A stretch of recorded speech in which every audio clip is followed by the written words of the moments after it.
Beautiful. तो ओम त्र्यंबकम यजामहे सुगंधिम पुष्टिवर्धनम उर्वारुकमिव बंधनान मृत्युर्मोक्षे अमामृता।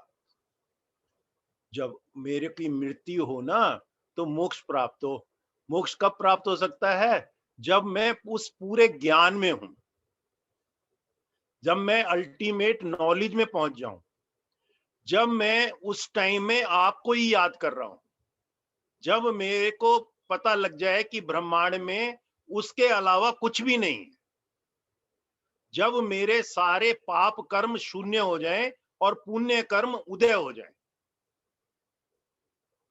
वो ही तभी क्या होगा? तभी ये लास्ट में जो बोला है ना कि तब मैं जैसे ककड़ी खीरा बेल से पक के अपना भी टूट जाती है, ऐसे ही मेरा शरीर निकल जाएगा और मैं मोक्ष को प्राप्त हो जाऊंगा। जो मैं ओरिजिन है ना, मेरा ओरिजिन है, उसी के साथ में मर जाऊंगा, जहां से मैं आया हूं। एक्चुअली देखो ना, हम लोग बर्थ लेते हैं, लेकिन बर्थ का प्रोसेस क्या हमको पता है? मतलब हमने क्या एक्सपीरियंस किया है? किया तो है एक्सपीरियंस, लेकिन याद नहीं है, अनुभव नहीं है। क्योंकि बर्थ में भी एक्चुअली वो जो सोल है ना, वो तो शुरू से है ही, वो तो अजन्मा है, वो ना मरता है ना पैदा होता है, वो है ही। तो इसीलिए हमको वो एक्सपीरियंस नहीं है बर्थ का। तो वो जो एक्सपीरियंस नहीं है, ऐसे ही हमारे को कहते हैं कि बड़ी मिजरेबल होती है डेथ या बर्थ प्रोसेस में, बच्चे को बड़ा वो होता है, लेकिन कुछ पता नहीं लगता ना। वो सोल जब एंटर करता है तो पता नहीं लगता। तो यही क्या है, ये जो है ना ज्ञान, वो पता लग भी नहीं सकता। वही ज्ञान क्या है? पराविद्या। वो ही ज्ञान है बाकी विज्ञान। बाकी हम जो देख रहे हैं इंद्रियों से, या जो हम इंटेलेक्ट से एनालाइज कर सकते हैं, वो सारा क्या है? विज्ञान, मेटेरियलिस्टिक वर्ल्ड। और ज्ञान क्या है? पराविद्या क्या है? जो हम इंटेलेक्ट से समझने के बाद उसको एक्सपीरियंस कर सके। जैसे हमने थोड़ा सा समझ लिया सुदर्शन क्रिया कैसे करनी है, लेकिन उसके बाद में एक्सपीरियंस क्या होता है, उसको हम बता नहीं सकते। वो एक शब्द में कह सकते हैं बड़ा ब्लिसफुल था, बड़ा शांत था, लेकिन कुछ था। तो वो जो एक्सपीरियंशियल है ना, एक्सपीरियंशियल जो नॉलेज है, एक्सपीरियंशियल जो चीज है, एक्सपीरियंशियल जो तत्व है, उसी को बोल रहे हैं परा विद्या, इटर्नल ट्रुथ। इटर्नल ट्रुथ क्योंकि वो चेंज नहीं होता। अच्छा, जो सेंसेस का है ना, देखा हुआ भी चेंज हो जाता है। देखा हुआ क्योंकि चेंज हो जाता है, हम देख रहे हैं लेकिन एक्चुअली वैसा नहीं प्रतीत है। जैसे सनसेट की एग्जांपल बताई, सनराइज की एग्जांपल बताई, देख रहे हैं सनराइज हो रहा है, एक्चुअली इंटेलेक्ट बोलता है सन तो वहीं पे है, खाली पृथ्वी घूम रही है इसलिए लग रहा है सनराइज हो रहा है, सनसेट हो रहा है। इंटेलेक्ट से वो हमने उसको वो कर दिया।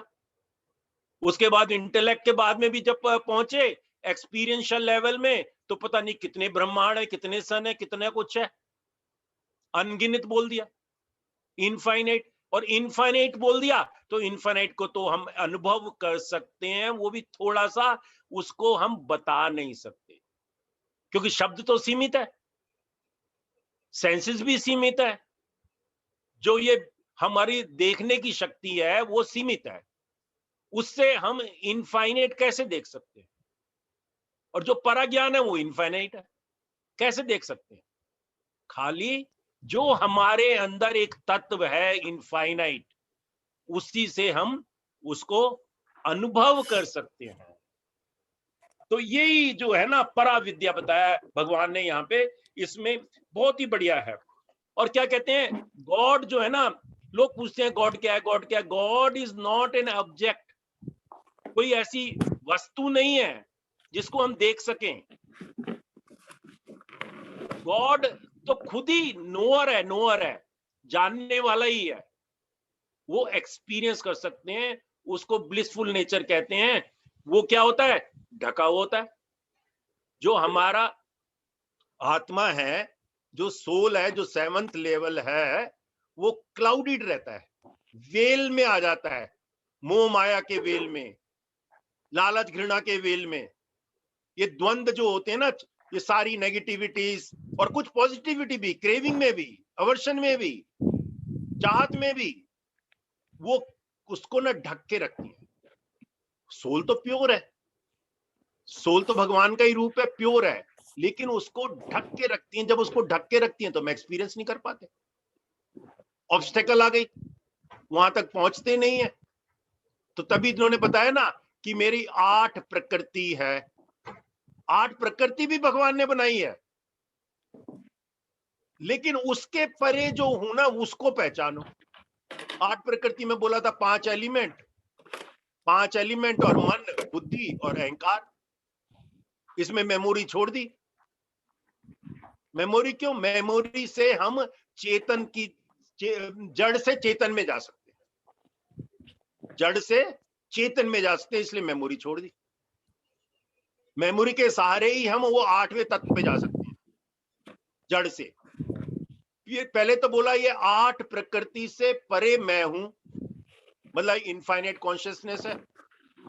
फिर बोल दिया कि 8 प्रकृति में भी 5 एलिमेंट में भी, पृथ्वी में जो गंध है वो भी मैं हूं, पानी में जो द्रव्य है वो भी मैं हूं, है अग्नि में जो रोशनी है या तेज है वो भी मैं हूं। तो ये क्या हो गया? देखो, ये दोनों अपोजिट हो गए। तो इंटेलेक्चुअल नॉलेज से तो बहुत बड़ी मुश्किल से समझ में आता है, क्योंकि वेरी वेरी सटल। पहले बोल दिया मैं नहीं हूं, पृथ्वी आकाश ये मेरे बनाए हुए हैं, लेकिन मैं नहीं हूं। फिर बोल दिया पृथ्वी में जो गंध है, जो सुगंध है, वो मैं हूं। पानी में जो तत्व है, पानी में जो फ्लूइडिटी है, जो रस है, वो मैं हूं। जो टेस्ट है वो मैं हूं। तो ये 8 प्रकृति से भी परे मैं हूं, 8 प्रकृति के अंदर भी मैं हूं, लेकिन वो मैं नहीं, प्रकृति मैं नहीं, प्रकृति से ऊपर जाना है, बड़ा बड़ा सटल लेवल पे, इंटेलेक्ट से ऊपर। और इसको 7 चैप्टर है, 6ठे चैप्टर में पहले बता दिया what is yoga, what is ध्यान। जो ध्यान कर लेना, उसके बाद ही ये 7 चैप्टर समझ में आता है, क्योंकि ये एक्सपीरियंशियल है। आपने पहले डॉक्टर बनने के लिए या इंजीनियर बनने के लिए पढ़ाई करी, 16 17 साल, 18 साल, 20 साल पढ़ाई करने के बाद में जब तक आप प्रैक्टिकल नहीं करोगे, तब तक डॉक्टर ही बने ही नहीं, तब तक कोई फायदा ही नहीं है। वो तो फिर बुकिश नॉलेज हो गई। आपके हाथ कांप रहे हैं ऑपरेशन करने के लिए, आपने कह दिया कि एक बिल्डिंग में बनाता हूं, लेकिन मेरे को पता नहीं है ये बिल्डिंग गिरेगी या रहेगी ऊपर, तो आप इंजीनियर ही नहीं हो। तो एक्सपीरियंशियल लेवल पे, मेटेरियलिस्टिक वर्ल्ड में क्या है, व्हाट इज दिस, उसको देखते रहते हैं। और स्पिरिचुअल वर्ल्ड में क्या है, उसके अंदर भी क्या है। पहले तो देखो इसमें क्या हो गया, और ऊपर पहुंच गए। पहले तो बोलते हैं what is this is science, who am I is spirituality. अब यहां पे क्या बोल दिया, व्हाट इज दिस, उसके अंदर भी जो बल है वो मैं हूं, उसके अंदर भी जो रूप है वो मैं हूं, उसके अंदर भी जो उसका संगीत है वो मैं हूं, मतलब उसकी जो अच्छी क्वालिटीज हैं धर्म के अनुसार, नॉट स्टीरॉइड, वो मैं हूं, वो इनफाइनाइट कॉन्शियसनेस है। तो यहां पे क्या बोल दिया कि साइंस भी, जो जितने बड़े साइंटिस्ट होते हैं ना, आखिर में फिलोसोफर बन जाते हैं, स्पिरिचुअल बन जाते हैं, क्योंकि एक एटम को भी उन्होंने इतने करोड़ों रुपए खर्च करके ना वो गॉड पार्टिकल की रिसर्च करी यूरोप में, कितना बड़ा टनल बनाया, कुछ नहीं मिला, अबंडन कर दिया। क्योंकि इनफाइनाइट वो है, वो सूक्ष्म से सूक्ष्म भी है और बड़े से बड़ा भी है, दोनों विरोधी चीजें। तो ये जो है ना, ये चैप्टर बहुत ही ब्यूटीफुल है। इसी में भगवान बोलते हैं कि ना, कि एक प्रकार से आप कहते हो कि ना, लोग थोड़ा सा योगा कर लेते हैं, किस लिए कर लेते हैं, रिलीफ फ्रॉम सॉरो। एक्सरसाइज करी, थोड़ा सा मेरा शरीर थोड़ा ठीक हो जाएगा, मैं समवास में आने लगूंगा, मेरे को गुस्सा ज्यादा आता है तो मैं थोड़ा सा शांत हो जाऊंगा, थोड़ा सा मेरे के मैं कर्म करने लगूंगा, स्किल इन एक्शन आ जाएगा। लेकिन योगा नहीं है। योगा क्या है? Ultimate knowledge. अल्टीमेट नॉलेज क्या है? अपनी कॉन्शियसनेस को, जो एक्सपेंडेड कॉन्शियसनेस है, उसमें रहना ही योगा है।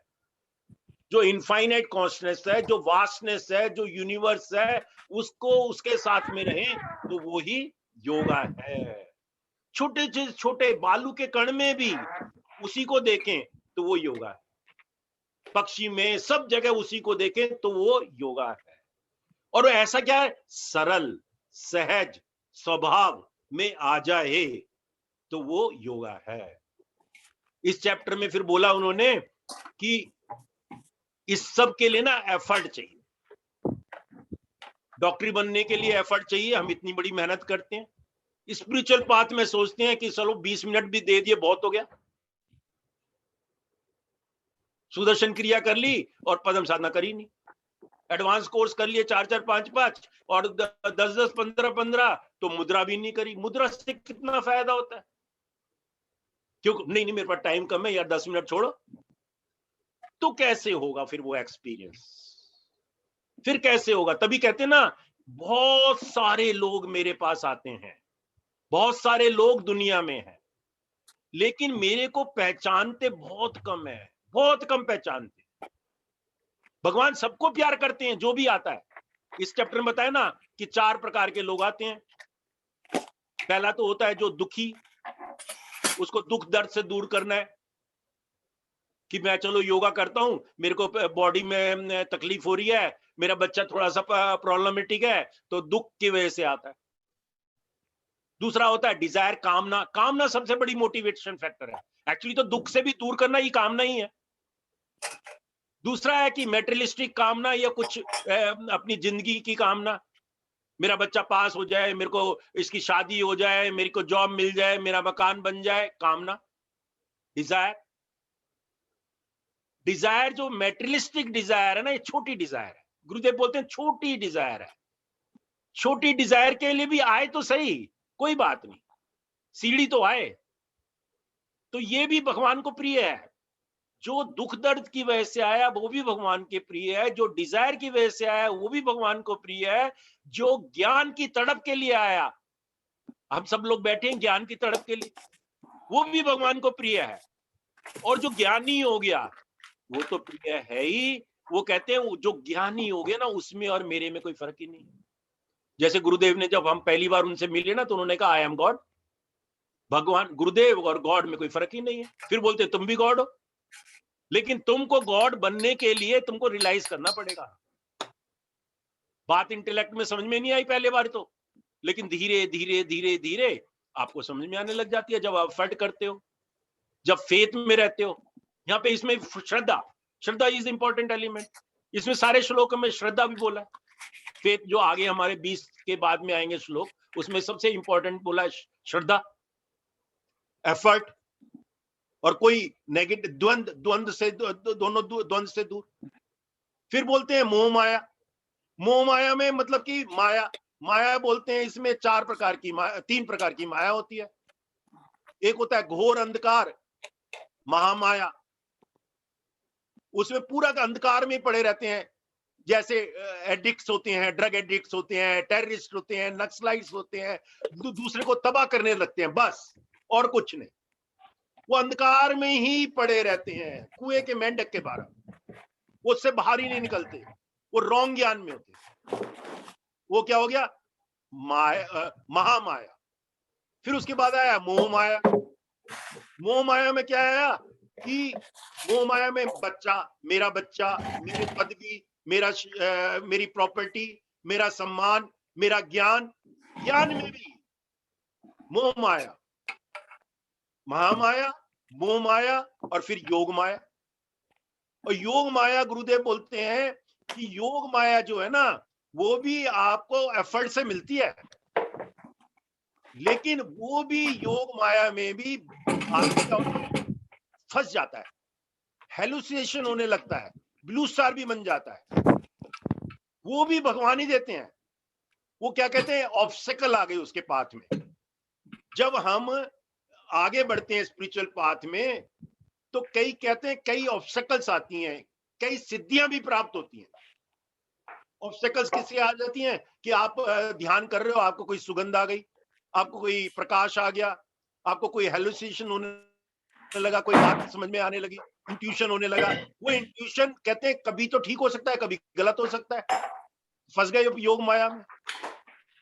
योग माया में कई लोग वैसे फंस बाथरूम जाते हैं, जाना मैं है, बड़ा ज्ञानी हो गया, मैं बड़े बाथरूम जाना है, कोर्सेज दूसरी पहले क्या ले ठहर के जाना है, मैं बहुत बड़े कोर्सेज लेता हूँ, तो वो भी योग माया 15-20 है, मिनट। वो भी उसके गुरु के उसमें तत्व में फंस जाते हैं। मेरे बड़े कोर्स हो गए, वो भी योग माया है। वो जब वहां योग माया में आए तो अहंकार हो गया। मेरे को इतना बढ़िया एक्सपीरियंस हुआ, अहंकार हो गया।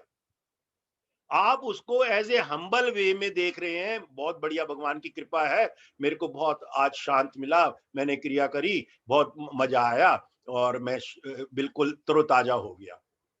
I can now go for work. वो एक अलग बात है।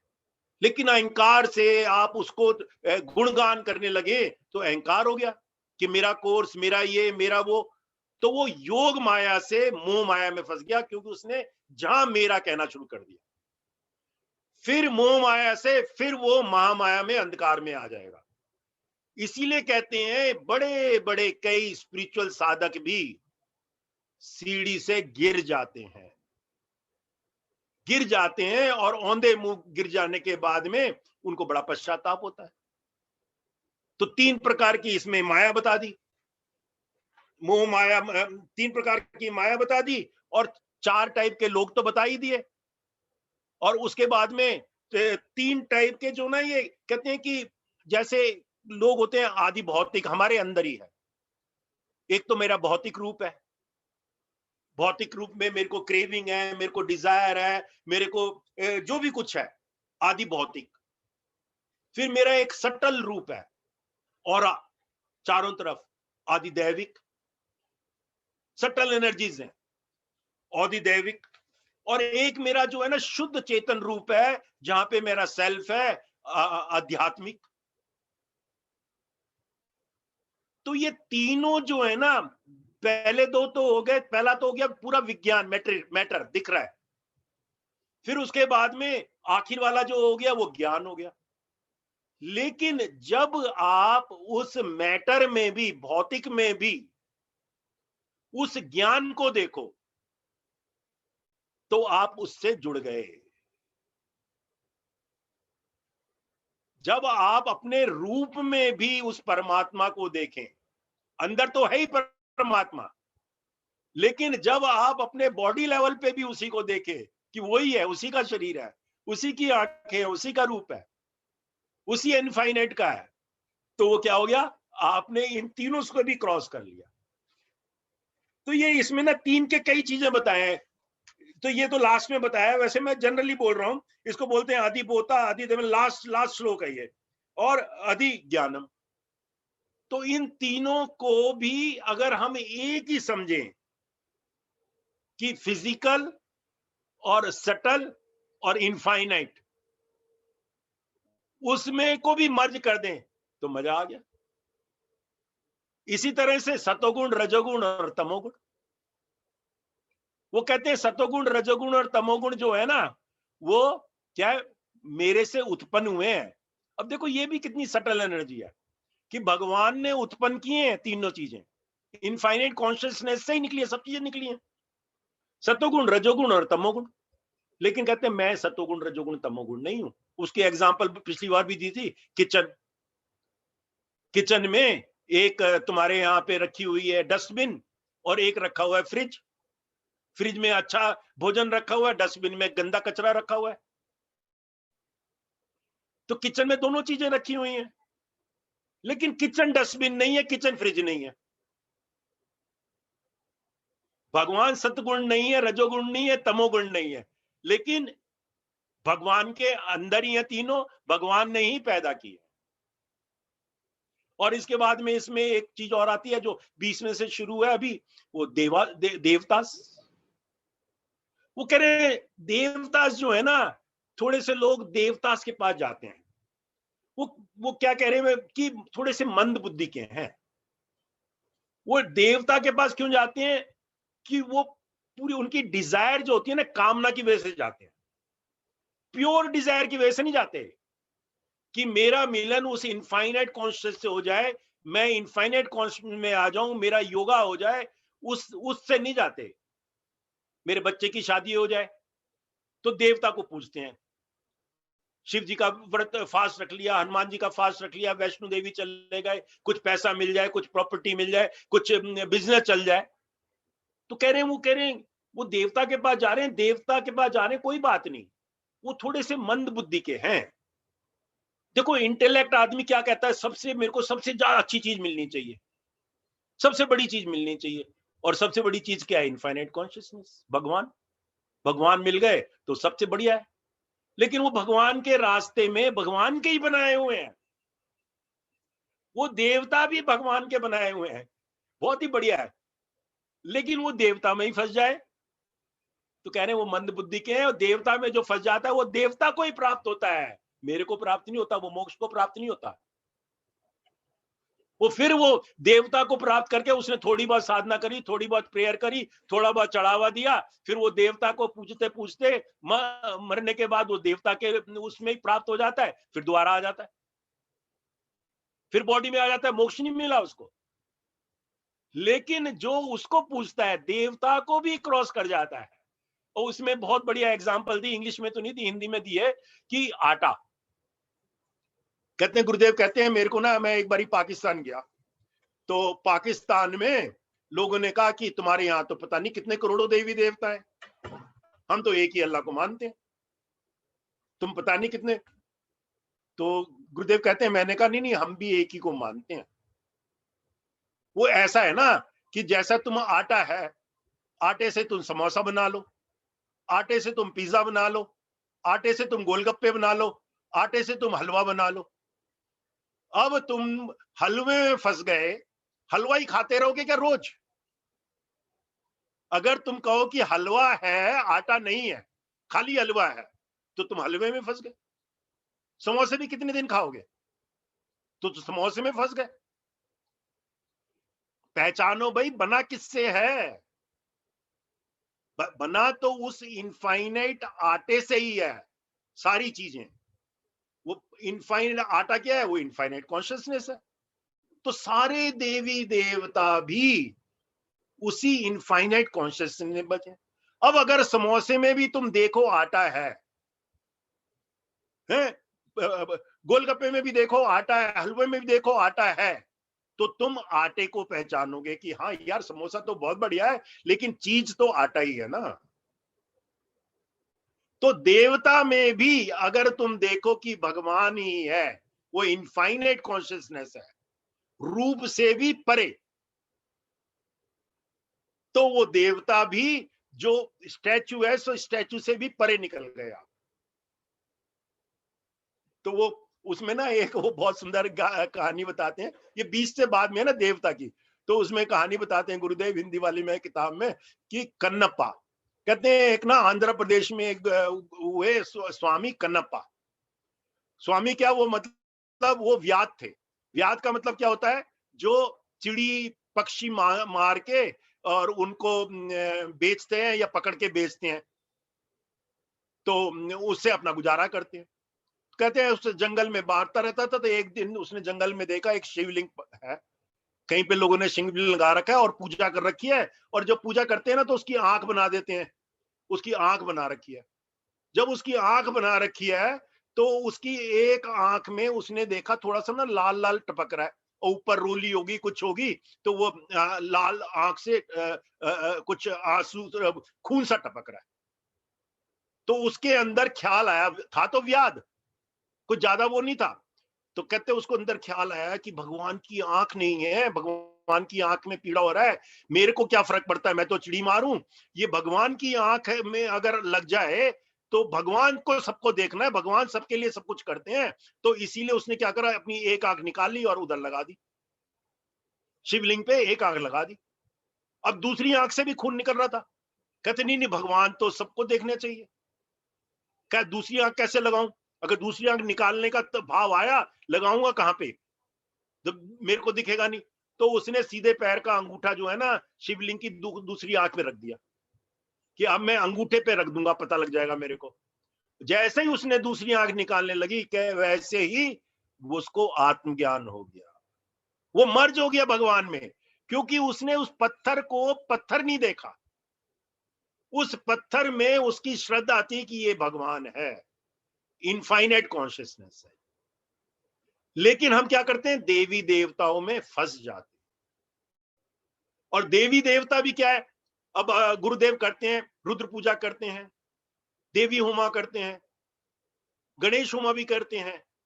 अब किसी भी होमा में क्या होता है, सबसे पहले जो है ना, किसी भी होमा में अगर रुद्र पूजा में देखो तो कहते हैं मैं ही सब कुछ हूं, मैं ही सब कुछ हूं। अब गुरुदेव ना अपने ऊपर भी वो फूल चढ़ाते,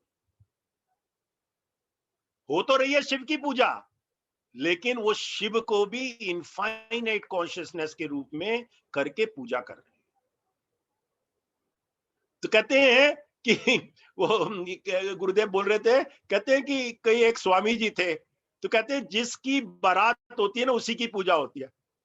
अब मान लो सोमवार को तुमने रुद्र पूजा करनी है, भगवान शिव की पूजा हो रही है, भगवान शिव की बारात है तो भगवान शिव की पूजा कर रहे, सोमवार को माना गया। तो कहते हैं लेकिन उसको भी तुम इनफाइनाइट कॉन्शियसनेस देखो, किसी देवता को भी, तो तुम फंसोगे नहीं।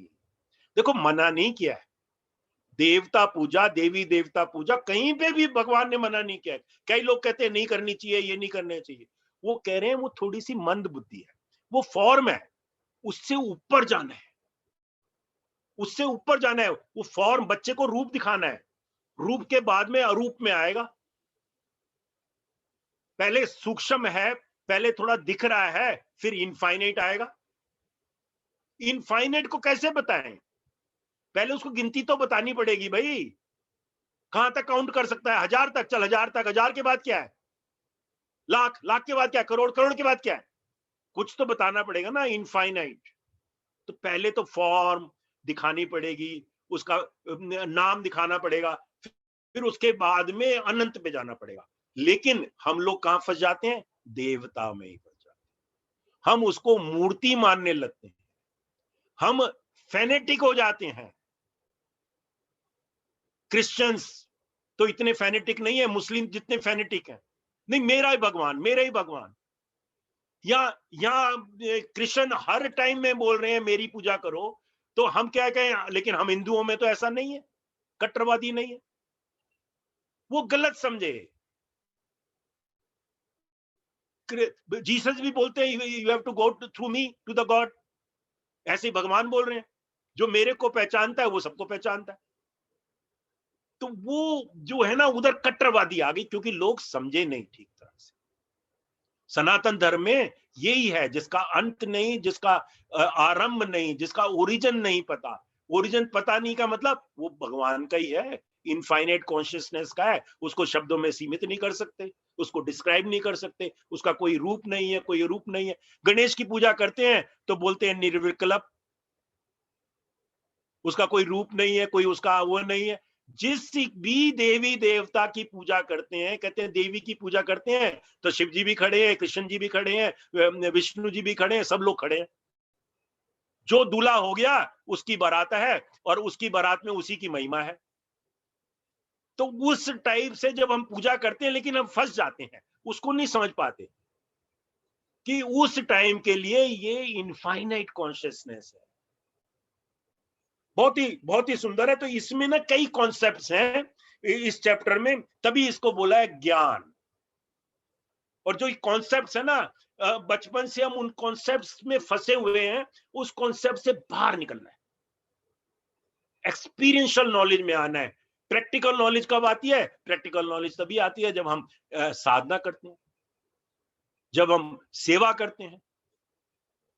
देखो जो सेवा करता है ना, उसके रूप में, उसके साधना सेवा सत्संग में जो लगे रहते हैं, वो बुजुर्ग नहीं होते। वो इसमें चैप्टर में बोला है, 27वां भी आएंगे, जरा नहीं होते, जरा, जरा मतलब वृद्ध।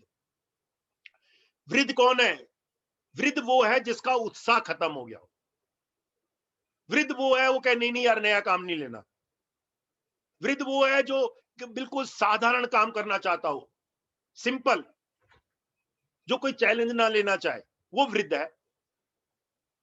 भगवान कृष्ण ने ये गीता 90 साल की उम्र में दी, गुरुदेव बोल रहे थे, और हम तो 70-80 में कहते हैं हम वृद्ध हो गए। तो इतने ही लोग हैं, कितने ही लोग हैं। अब इस्कॉन के संस्थापक 70 साल की उम्र में तो उन्होंने शुरू किया काम। तो ये जो है ना, वृद्ध कहां से है? मन से वृद्ध है, अंदर से वृद्ध है। उत्साह रहना चाहिए, सहज सरल उत्साह, ये एक प्रतीक है। अगर आप सेवा साधना सत्संग कर रहे हैं तो धीरे धीरे फिर आपको अपना भी अनुभूति होगी। धीरे धीरे आप इंटेलेक्ट से परे चले जाओगे। इंटेलेक्ट से परे जाने का मतलब है विज्ञान से परे जाना। इंटेलेक्ट मतलब विज्ञान, मेटलिस्टिक, और विज्ञान से परे जब चले जाओगे तो ज्ञान आ जाएगा। और ज्ञान में क्या है? चेतना रहती है, वो सेल्फ रहता है, वो तो मरा ही नहीं है कभी भी, वो तो शुद्ध है, तरोताजा है, उसमें इनफाइनाइट कॉन्शियसनेस है, मतलब इनफाइनाइट एनर्जी है।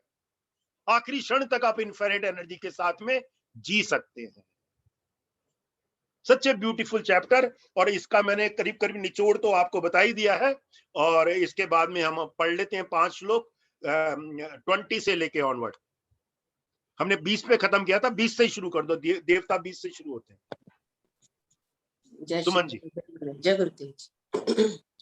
कामस्तैस्तैर्हृत ज्ञाना प्रपद्यन्तेऽन्यदेवताः तन्तन्नियममास्थाय प्रकृत्या नियता स्वया यो यो यां यान्तनुं भक्तः श्रद्धयार्चितुमिच्छति तस्य तस्याचलां श्रद्धां तामेव विदधाम्यहम् सतया श्रद्धया युक्तस्तस्याराधनमीहते लभते च ततः कामान् मयैव विहितान् हितान् अन्तवत्तु फलं तेषां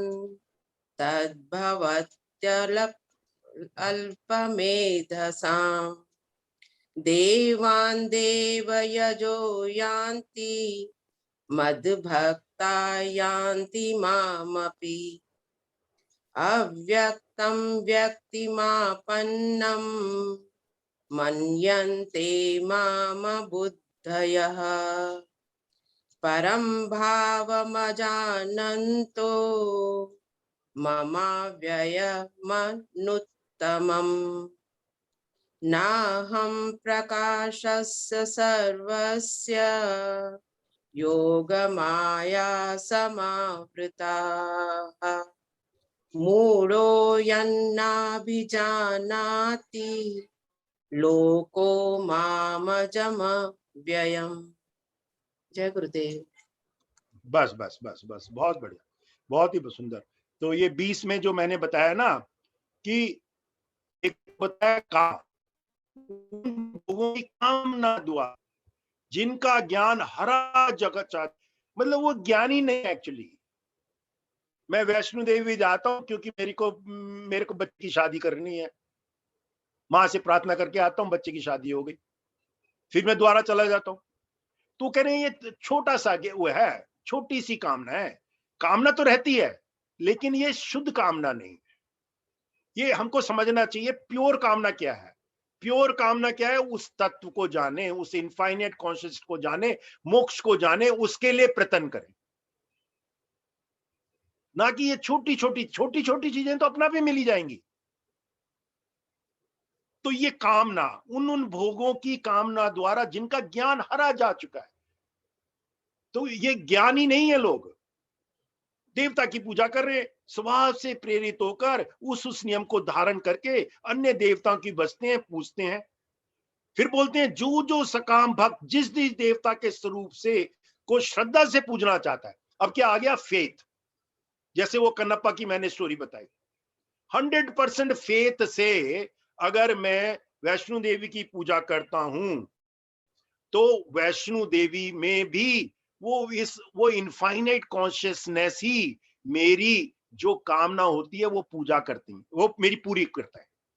उस भक्त की श्रद्धा में उसी देवता के प्रस्तुत करता हूं, और उस श्रद्धा से युक्त होकर उस देवता का पूजन जब वो करता है तो वो मेरे विधान किए हुए इच्छित भोगों को निस्संदेह प्राप्त करता है, तो वो मिल जाता है उसको। लेकिन देने वाला कौन है? देने वाला उस देवता के पीछे जो इनफाइनाइट कॉन्शियसनेस है वो है। देवता के पीछे जो इनफाइनाइट कॉन्शियसनेस है वो उसको पहचानो। उसको नहीं पहचानते, हम उसी में फंस जाते हैं। यहां तक फंस जाते हैं कि पहले तो लड़ाई करते थे, मैं शिव भक्त हूं, तू कृष्ण भक्त है, दोनों में लड़ाई हो रही है। तू हनुमान का पुजारी है, मैं देवी का पुजारी हूं, दोनों में लड़ाई हो रही है। सब एक ही है। इसमें आटे की एग्जांपल मैंने दी, गुरुदेव ने यहां पे कई एग्जांपल दे रखी हैं। अगर मैं देखूं तो इसमें जैसे कि कहते हैं हर्ब्स हैं, अब डिफरेंट हर्ब्स हैं, डिफरेंट बॉडी पार्ट्स के लिए, डिफरेंट रोग के लिए यूज होती हैं। विटामिन हैं, डिफरेंट चीजों के लिए यूज होते हैं। विटामिन सी ले लिया, जिंक ले लिया, B12 ले लिया, किसी किसी चीज के लिए ये विटामिन प्रिस्क्राइब होते हैं। ये सारे क्या हो गए? ये विटामिन क्या हो गए? देवता हो गए। ये हर्ब्स क्या हो गए? डिफरेंट हर्ब्स, ये देवता हो गए। सनलाइट है, उसमें सारे रूप है, अल्ट्रा वायलेट भी है, वायलेट लाइट भी है, सातों कलर्स भी हैं, सब कुछ है। वो कलर्स क्या हो गए? देवता हो गए। लेकिन सोर्स क्या है? वो सन तो देखो, वो हर्ब्स का सोर्स क्या है, उसके पीछे क्या है? वो जो है वो इनफाइनाइट कॉन्शियसनेस है, वो ही ठीक कर रही है। आपकी श्रद्धा जिस पे हो गई उसी से वो ठीक कर रही है। इसमें बोलते हैं, एक बहुत बढ़िया गुरुदेव ने बोला, यहाँ पे हम लोग बोलते भी हैं उसमें, जब हम अपनी साधना करते हैं कई बार, तो बोलते हैं, आकाशात पतितम तोयम यथा गच्छति सागरम सर्वदेव नमस्कारम केशवम प्रतिगच्छति। मतलब आकाश से जो भी कुछ गिरता है, बारिश होती है, वो नदियों में जाती है, पौंड में जाती है, फिर आखिर जाके सागर में ही मिल जाती है। पहचानो तो सही, कहां से गई? सागर से गई, आकाश में बादल बनी, फिर सागर में चली गई। तो वो जो है वो सागर को पहचानो। क्यों हम नदी नाले या बारिश में फंसे हुए? उस सागर को पहचानो। वो बोलते हैं, एक और बोलते हैं ना, जैसे हम बोलते हैं मननाथ जगन्नाथ, मद गुरु जगत गुरु, मद आत्मा जगत आत्मा, या उसको बोलते हैं भूत आत्मा, सब भूतों की आत्मा, मेरी आत्मा सब भूतों की आत्मा। जय गुरुदेव। ओम श्री गुरुभ्यो नमः। तो जो ये है ना कि जो मेरे अंदर है सबके अंदर है, जो मेरे भगवान है सबके भगवान है, वही इनफाइनाइट कॉन्शियसनेस है। अगर हम देवता की पूजा उस तरह से करें कि वो इनफाइनाइट कॉन्शियसनेस ही है तो हम फंसेंगे नहीं, तब उसमें झगड़ा ही नहीं होगा। झगड़ा क्यों होता है? अब ये तो करे, सनातन धर्म में ही झगड़े हो गए, हिंदुओं में भी झगड़े हो गए। नहीं नहीं, तू अल्लाह को पूज रहा है, मैं इसको पूज रहा हूं। अरे अल्लाह में भी वही है, चर्च में भी वही है। लोग कहते हैं अल्लाह के पास भी जाते हैं, मैं धागा बांध के आ जाऊंगा तो मेरी ये कामना पूरी हो गई। चर्च में भी जाते हैं, यहाँ पे डिफरेंट अल्टार बना रखे हैं, यहाँ पे मोमबत्ती लगाऊंगा तो मेरी ये पूरी हो जाएगी। उधर भी हालांकि बोलते नहीं है देवी देवता, लेकिन वहां पे भी इतनी चीजें हैं, सेक्स हैं, क्योंकि आदमी बना ही लेता है। मन, बुद्धि और अहंकार, ये प्रकृति है उसकी, उसमें फंस जाता है, छोटे छोटे कामनाओं में फंस जाता है, तो उसकी वजह से ये हो जाता है। तो लेकिन क्या बोल रहे हैं, ये 23वां जो है ना बहुत इंपॉर्टेंट है। परंतु उन अल्प बुद्धि वालों का, कौन है अल्प बुद्धि वाला? जो देवताओं की पूजा करते हैं, का वह फल नाशवान है। वो फल जो मिलता तो है वो भगवान नहीं दे रहे हैं। 22 में बोल दिया, निस्संदेह मैं ही दे रहा हूं उसको। कहते हैं वे लेकिन नाशवान है। नाशवान क्यों है? वो यहीं रह जाएगा। नाशवान किस लिए? फिर उनको आना पड़ेगा, फिर उनको कर्म करने पड़ेंगे, फिर संसार में शरीर लेकर आना पड़ेगा, फिर उनको मोह माया में फंसना पड़ेगा, फिर उनको द्वंद में फंसना पड़ेगा, दुख सुख के द्वंद में फंसना पड़ेगा। तो यहाँ पे ये बहुत ही सुंदर बोल रहे हैं, बुद्ध वह फल नाशवान है, वे देवताओं की पूजना वाले देवताओं को प्राप्त होते हैं, मेरे भक्त चाहे जैसे भी बजे अंत में मुझे ही प्राप्त होते हैं। जो 4 टाइप के भक्त बताए ना, चारों कह रहे हैं मेरे को ही प्राप्त होते हैं।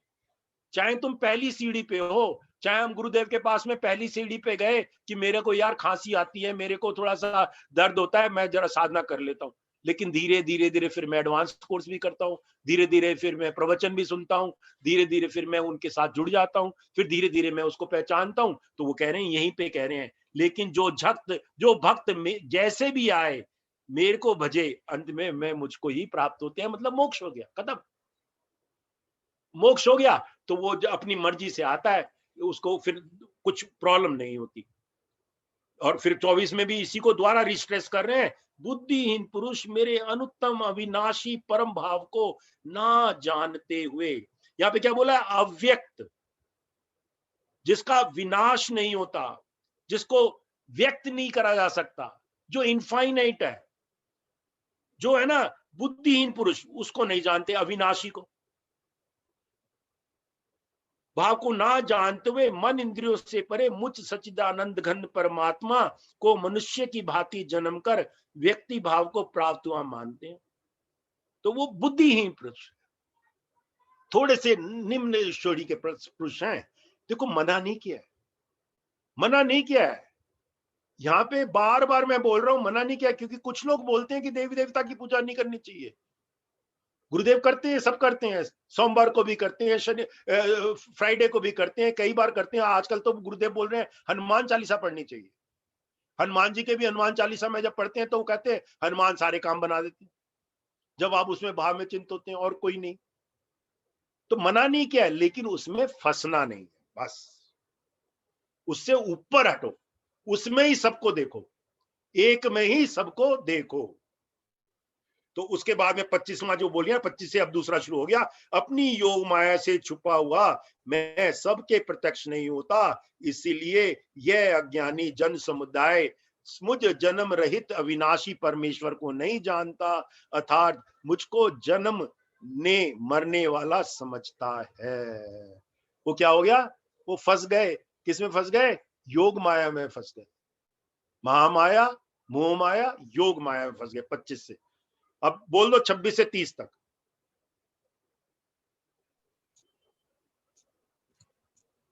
वेदाहम संतीतानि वर्तमानानि चार्जुन भविष्याणि च भूतानि मां तु वेद न कश्चन। इच्छा द्वेष समुत्थेन द्वन्द्वमोहेन भारत सर्वभूतानि सम्मोहं सर्गे यान्ति परन्तप। येषां त्वन्तगतं पापे जनानां पुण्यकर्मणां ते द्वन्द्वमोहनिर्मुक्ता भजन्ते मां दृढव्रताः। जरामरणमोक्षाय मामाश्रित्य यतन्ति ये ते ब्रह्म तद्विदुः कृष्णम् अध्यात्मं कर्म चाखिलम्। साधिभूताधिदैवं मां साधियज्ञ च ये विदुः प्रयाणकालेऽपि च मां ते विदुर्युक्तचेतसाः। ॐ तत्सदिति श्रीमद्भगवद्गीतासु उपनिषत्सु ब्रह्मविद्यायां योगशास्त्रे श्रीकृष्णार्जुन संवादे ज्ञान विज्ञान योगो नाम सप्तमोऽध्यायः। योगेशं सच्चिदानन्दं वासुदेवं व्रजप्रियं धर्म संस्थापकं वीरं कृष्णं वंदे जगद्गुरु। जगद्गुरु। ब्यूटीफुल जय ब्यूटीफुल। गुरुदेव। जय गुरुदेव। तो ये ओवरऑल तो हमने बता ही दिया है, अब एक एक श्लोक को ले रहे हैं। तो 26 में बोलते हैं, हे अर्जुन, पूर्व में व्यतीत हुए और वर्तमान में स्थित हुए आगे होने वाले सब भूतों को मैं जानता हूं, परंतु मुझको कोई भी श्रद्धा भक्ति रहित पुरुष नहीं जानता। देखो, इनफाइनाइट कॉन्शियसनेस को आप पहचान नहीं सकते जब तक आपका फेथ ना हो, श्रद्धा ना हो, जब तक प्रेम ना हो, भक्ति ना हो, क्योंकि वो जो है ना इंटेलेक्ट से परे है। जहां पे आपने, गुरुदेव बोलते हैं, कई लोग आते हैं और क्वेश्चन पे क्वेश्चन पूछते रहते हैं और आंसर की परवाह भी नहीं करते। किसी और ने कोई क्वेश्चन पूछ लिया, हो सकता है उनका भी वो क्वेश्चन हो, वो सुनते ही नहीं, अपना क्वेश्चन लेके बैठे रहते हैं। इंटेलेक्चुअल, वो अपना क्वेश्चन पूछे, फिर उसका आंसर भी नहीं सोच। अरे आंसर समझो। इंटेलेक्ट, जब आपका आंसर आ जाएगा गुरुदेव का, तो उसके बाद अगर आपने सुन लिया, आप शांत हो जाओगे। शांत हो गए तो आपको एक्सपीरियंस हो गया। लेकिन जहां पे श्रद्धा नहीं है, जहां पे भक्ति नहीं है, ऐसा नहीं हो सकता। कोई भी पुरुष मुझको नहीं जानता, वहां जानता ही नहीं है। वहां पे क्या है, वंडर आ ही नहीं सकता। वो क्वेश्चन में ही फंसे रहते हैं। वंडर कब आएगा, जब आप इनोसेंस में आ जाओगे। आपने सेवा साधना सत्संग किया, एक रूप होकर किया। यहाँ पे एक रूप भी बहुत बढ़िया बताया, ये उसमें बताया, नेक्स्ट वाले में बताता हूँ उसके बाद, 28 में बोला है। तो ये जो है ना बहुत ही बढ़िया। आप गुरुजी का है, गुरुजी जो है आप जान नहीं रहे। हम लोग जानते नहीं, हम अगर उसको बॉडी समझें तो बिल्कुल गलत समझेंगे। वो तत्व है, गुरु तत्व है। इतनी इनफाइनाइट नॉलेज दे रहे हैं, इतने शास्त्रों की नॉलेज दे रहे हैं, और बिना पढ़े देते हैं। बोलते रहते हैं, बोलते रहते हैं। बस कोई शुरू किया तो बस, किसी ने प्रश्न किया तो उनके पास आंसर मौजूद है। कहां से आता है, कहां से नहीं आता, तो गुरु तत्व है। भगवान कृष्ण ने गीता दी कि 90 साल की उम्र में युद्ध भूमि में दी, अंदर से दी। वो बॉडी नहीं बोल रही थी, वो तत्व बोल रहा था। तो ये जो है ना, ये बोलते हैं कि जब तक श्रद्धा ना हो ना, तब तो कहोगे यार क्या है ये, इसको क्या पता, ये क्या बेकार है। फिर बोलते हैं 27 में, हे भरतवंशी अर्जुन, संसार में इच्छा और देश, ये दो चीजें जो है ना, डिजायर, यहाँ पे भी बताया, गुरुदेव ने बोला डिजायर होना कोई गलत बात नहीं है, लेकिन डिजायर कौन सी हो, शुद्ध डिजायर। शुद्ध डिजायर पहले भी किसी ने पूछा था, मुमुक्ष की डिजायर, मोक्ष की डिजायर, इस इनफाइनाइट कॉन्शियसनेस से जुड़ने की डिजायर, सेवा की डिजायर जहां पे फल ना हो, कर्मयोग की डिजायर, वो डिजायर, डिजायर शुद्ध डिजायर। लेकिन हम क्या, मोह माया की डिजायर में फंस जाते हैं, मेरे बच्चा, मेरा ही मेरा मेरा, इच्छा और द्वेष। द्वेष वो कहते हैं, बुद्धा ने ना एक बारी बोला है कि अगर तुम किसी से भी द्वेष करते हो, वो बुद्धा की स्टोरी में बोलते भी है ना, हम सब लोगों ने, वो बेसिक कोर्स तो एक कह रही है कि एक्सेप्टेंस नहीं हो सकती जब तक द्वेष हो। एक्सेप्ट कर ही नहीं सकते जब तक द्वेष हो, और जब एक्सेप्ट नहीं कर सकते, ध्यान लग ही नहीं सकता। मन में अगर द्वेष हो तो आपका ध्यान भी नहीं लग सकता। तो ये बोलते हैं, हे भरतवर्ष अर्जुन, ये क्या बोल रहे हैं, द्वंद मोहन, इच्छा द्वेष समुदय थन, द्वंद मोहन, संसार में इच्छा और द्वेष से उत्पन्न हुए सुख दुख आदि द्वंद रूप मोह से संपूर्ण प्राणी अत्यंत अज्ञानता को प्राप्त हो रहे हैं। तो ये, इसको छोड़ना है। इसको छोड़ने के लिए भी क्या है, पाप को भी छोड़ने के लिए भी क्या है, साधना तो करनी पड़ेगी ना, एफर्ट तो करना पड़ेगा ना, सीखना तो पड़ेगा। पहले पहले तो कुछ होगा नहीं। पहले पहले तो वज्रासन में बैठना भी मुश्किल है, पहले पहले तो सेकंड स्टेज की पोजीशन या थर्ड स्टेज की पोजीशन रखना भी मुश्किल है। एफर्ट तो करना ही पड़ेगा ना। तो धीरे धीरे कहते हैं, संसार में इच्छा और द्वेष के कारण सुख दुख आदि के द्वंद्व रूप में और मोह में लोग फंसे हुए हैं। परंतु ये जो इंपॉर्टेंट मैंने बताया 28वां, परंतु निष्काम भाव से, निष्काम भाव से हमने पहले ही बोल दिया कर्मयोग, निष्काम भाव से श्रेष्ठ कर्मों का आचरण करने वाला, जिसको फल की आशा ना हो, और जिन पुरुषों का पाप नष्ट हो गया हो, पूरा पाप नष्ट हो गया है, पूरा जो उसका कर्म है ना, पुराने कर्म सब नष्ट हो गए, कैसे नष्ट हो जाते हैं? जब आप साधना सेवा सत्संग करें। सेवा का मतलब कर्मयोग, साधना का मतलब ध्यान जो चैप्टर 6 में है, सत्संग का मतलब वो उस इनफाइनाइट कॉन्शियसनेस से आप जुड़ गए अंदर से।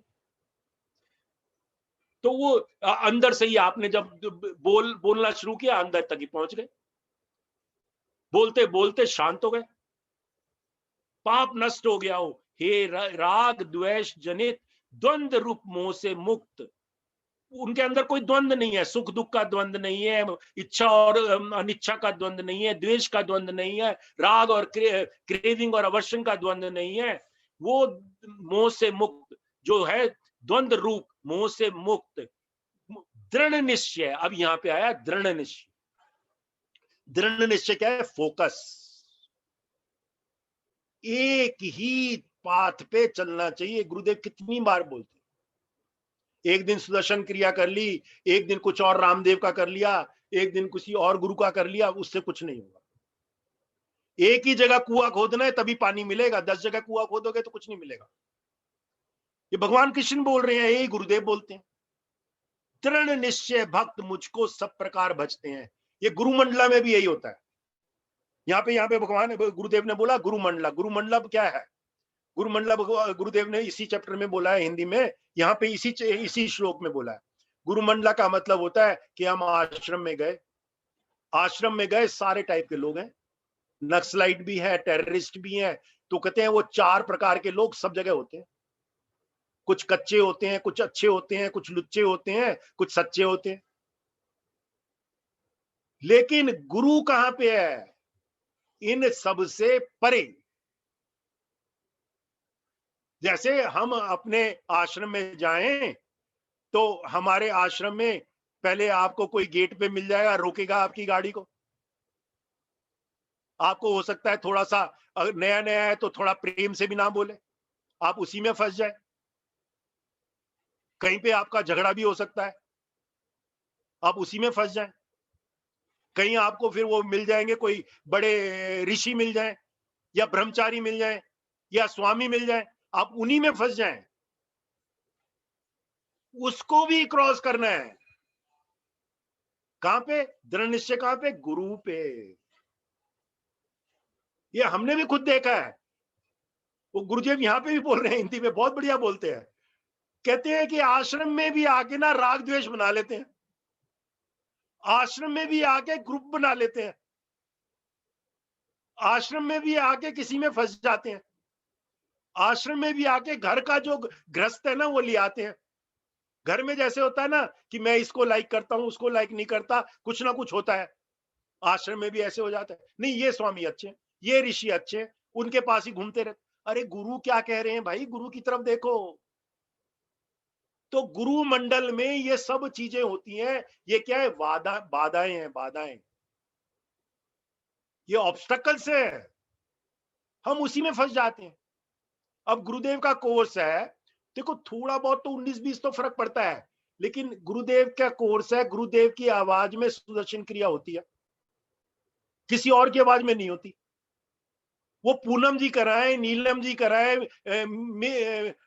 मिनकी कराए, उससे कोई फर्क नहीं पड़ता, वो गुरु जी की आवाज में ही है। नहीं नहीं, मैंने तो पूनम से करनी है। अरे क्रिया तो गुरु जी की आवाज में है। 19-20 का फर्क बस, थोड़ा ड्रेसिंग, आइसिंग, केक में कोई फर्क नहीं है। एडवांस कोर्स करना है, गुरुदेव की आवाज में है। सारे के सारे मेडिटेशन गुरुदेव की आवाज में है। क्या फर्क पड़ता है 19-20? हाँ ये है कि आवाज अच्छी होनी चाहिए, सिस्टम अच्छा होना चाहिए, डिलीवरी अच्छी होनी चाहिए। वो गुरुदेव ने एम्पावर कर रखा है। तो आपका वहां पे लक्ष्य क्या है? वहां पे लक्ष्य आपका है कि जो यहां पे बोला है दृढ़ निश्चय, फोकस गुरुदेव पे, ध्यान पे, क्रिया पे। क्या बोला है? सारे क्वेश्चन आंसर भी गुरुदेव ही करते हैं। क्या बोला है? किसी का भी हो क्या फर्क पड़ता है? किसी का भी हो क्या फर्क पड़ता है? कुछ नहीं फर्क पड़ता। गुरुदेव बोलते हैं, जब हम गुरुदेव के पास जाते थे ना, अभी तो 2 साल से बंद ही है, तो गुरुदेव के साथ में सब टीचर्स का ना मीटिंग होता है। TRM बोलते हैं उसको, टीचर्स रिफ्रेशर मीट। वहां पे गुरुदेव रिफ्रेश करते हैं टीचर्स को। तो वहां पे बोलते हैं यहाँ पे ना कोई बड़ा नहीं है, कोई छोटा नहीं, सारे होते हैं वहां पे। ऋषिज भी होते हैं, ब्रह्मचारीज भी होते हैं, स्वामीज भी होते हैं, सारे लोग होते हैं, फुल टाइम्स के सारे लोग होते हैं, बड़े से बड़ा और फुल टाइम का छोटे से छोटा टीचर भी वहां पे होता है। 1200-1500 टीचर होते हैं, 2000 भी टीचर होते हैं। और वहां पे सबसे पहले गुरुदेव का वाक्य ये याद करके बोलना पड़ता है, सब लोग बराबर है और सब लोग आते हैं। ऋषि जी भी आते हैं, स्वामी ब्रह्मतेज भी आते हैं, सवेरे साधना में आते हैं। और एक बार फिर बोल दिया गुरुदेव ने कि कई लोग होते हैं वो कोर्स में जो है ना वो आफ्टरनून में पहुंचते हैं, वो किसी पे टॉन्ट करते हैं, बैठते ही नहीं है। अरे बैठो, कोई भी ले, बैठो तो सही। आपने किसी वॉलंटियर को बोल दिया साधना लेने के लिए, कोई बात नहीं, लेकिन बैठो तो सही, गाइड तो करो। तो ये क्या है, यहाँ पे हमारा फोकस जो है ना इधर उधर हो जाता है। दृढ़ निश्चय भक्त मुझको सब प्रकार भजते हैं। और भजने के लिए क्या, एफर्ट तो हो ही गया, दृढ़ निश्चय हो गया, फोकस हो गया, और फेथ हो गया, सरलता हो गई, सहजता हो गई, उत्साह हो गया। ये उत्साह आ गया 29 में। जो मेरे शरण होकर जरा और मरण से छूटने के लिए यत्न करता है। यत्न मतलब एफर्ट करता है। जरा, जरा मतलब ओल्ड एज। जरा उसको भी बोलते हैं कि आपने जो अपना जैसे माँ होती है उसको छुपा रखा होता है पेट को, जरा।